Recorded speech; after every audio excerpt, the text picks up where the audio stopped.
Hello बच्चों, let's read the question. Question says given f of z is equal to the real part of a complex number z.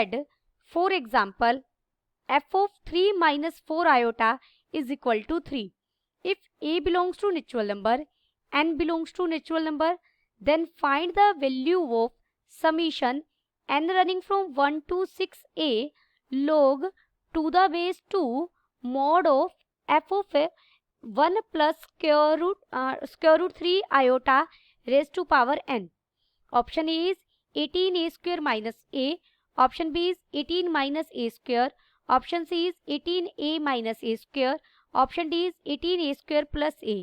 First we see the key concept. देखिए cos theta plus iota sine n theta sine theta whole raise to power n को हम क्या लिख सकते हैं? Cos n theta plus iota sine n theta for all n belongs to z, जब n integer है. तो यहाँ हमें n क्या गिवन है? Natural number. हमें इसके लिए सॉल्व करना है. इसके लिए पहले मुझे ये फंक्शन फाइंड आउट करना होगा. फंक्शन की वैल्यू क्या गिवन है? अगर फंक्शन मान लीजिए किसी कॉम्प्लेक्स नंबर पर लग रहा है तो उसका जो आउटपुट है वो क्या आएगा? रियल पार्ट आएगा उस कॉम्प्लेक्स नंबर का. तो सबसे पहले हम अंदर इसे सॉल्व करना शुरू करेंगे. देखिए 1 plus iota square root 3 whole raise to power n. सबसे पहले मुझे इसे सॉल्व करना है. तो मैंने क्या किया? 2 से मल्टीप्लाई कर दिया और 2 से डिवाइड कर दिया.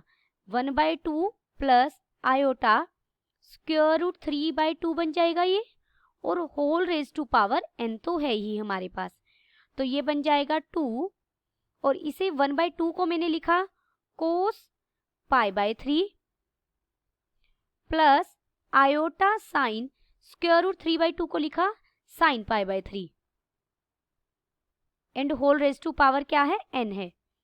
This is equal to 2 raise to power n cos n π/3 plus iota sine n π/3.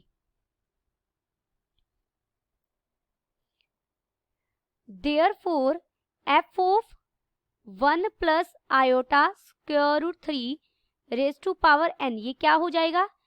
This is equal to real part of, real part किसका? पहले मैं इसकी वैल्यू लिखती हूँ. 2 raise to power n cos n π/3 plus iota sine n π/3. तो इसकी value real part क्या हो जाएगा? जो फंक्शन की वैल्यू बनेगी यानी 2 raise to power n cos n π/3. Now अब जो हमें प्रूव करना है उसके लिए सॉल्व करते हैं. Now summation n running 1 to 6a. यहाँ n भी नेचुरल नंबर है और 6a भी नेचुरल नंबर है.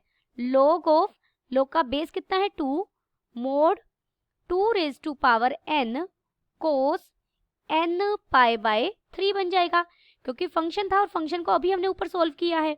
This is equal to summation n running 1 to 6a. देखिए हम यहाँ लॉग की प्रॉपर्टी का यूज करेंगे. We know that log mn is equal to log m plus log n. Base जो भी हो, अगर बेस यहाँ a है तो टू द बेस a आ जाएगा हर जगह. तो ये अब बन जाएगा इसी प्रॉपर्टी का यूज करते हुए log to the base 2 raise to power n plus log to the base 2 mod of cos n π/3. हमने मोड क्यों यूज किया? क्योंकि log कभी भी नेगेटिव वैल्यू पर डिफाइन नहीं होता.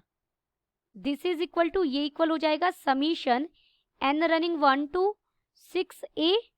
देखिए इसे मैं लिख सकती हूँ n log 2 to the base 2, और इसकी वैल्यू हमारे पास 1 होती है. log a to the base a हो तो इसकी वैल्यू ऑलवेज 1 होगी, प्लस ये बन जाएगा log to the base 2 mod of cos n π/3.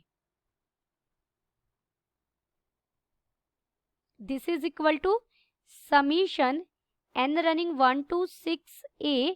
इसकी वैल्यू 1 n इंटू 1 n हो जाएगा, प्लस मैं समीशन अलग यूज कर रही हूँ, summation n running from 1 to 6a, ये बन जाएगा log cos of n pi by 3 to the base 2। ये हमारे पास समीशन n का फॉर्मूला है। अगर मुझे पहले n नेचुरल नंबर्स का सम चाहिए तो फॉर्मूला है n into n plus 1 by 2। जब पहले n नेचुरल नंबर्स का सम चाहिए होगा तो यहाँ कितने नेचुरल नंबर है, 1 से लेकर 6 से, तो काउंटिंग में कितने हो गए 6 से, तो n की वैल्यू 6 से हो जाएगी 6a into 6a plus 1 divided by 2 हो जाएगा। प्लस यहाँ पर देखिए अगर यहाँ हम n को 1 रखते हैं तो ये चीज टर्म क्या बनेगी, n को 1 रखने पर log to the base 2 cos pi by 3, this is equal to log to the base 2 और 1 बाय 2 हो जाएगा, जिसे मैं लिख सकती हूँ 2 इनवर्स।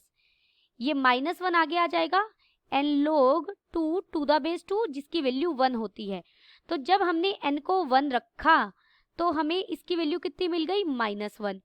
मैं यहाँ लिख लेते हैं -1। जब हम n को 2 रखेंगे तो यहाँ क्या बन जाएगा, log cos of 2 pi by 3 का मोड और to the base 2, this is equal to log to the base 2। इसे आप सोल्व करेंगे तो ये माइनस cos पाई बाय 3 बन जाएगा, लेकिन मोड है, मोड उसे पॉजिटिव ही कर देगा, यानी log cos पाई बाय 3 हो जाएगा टू द बेस 2। तो ये क्या हो जाएगा हमारा, देखिए सेम बनेगा log 2 inverse two the base 2 और ये क्या वैल्यू देगा, -1, यानी ये n को 2 रखने पर भी इसने क्या वैल्यू दी, -1।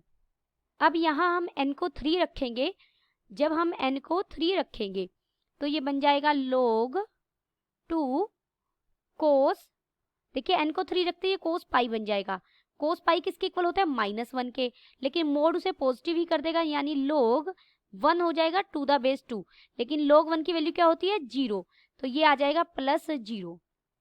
तो देखिए जैसे ही आप n को 4 रखेंगे ये अगेन -1, n को 4 रखेंगे तो -1 आएगा, n को 5 रखेंगे फिर -1 आएगा, और n को जैसे ही आप 6 रखेंगे तो हमें क्या मिलेगा, 0, यानी ये 3 3 की पेयरिंग में मिल रहे हैं।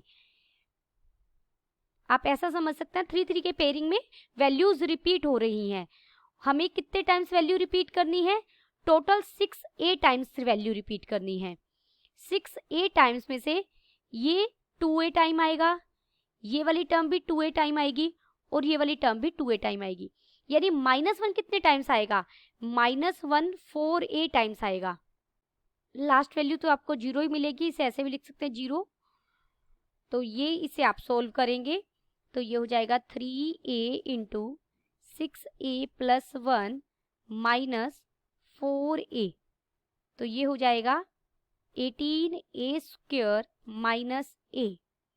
देयरफॉर हमारा ऑप्शन कौन सा सही हो गया, ऑप्शन ए इज करेक्ट।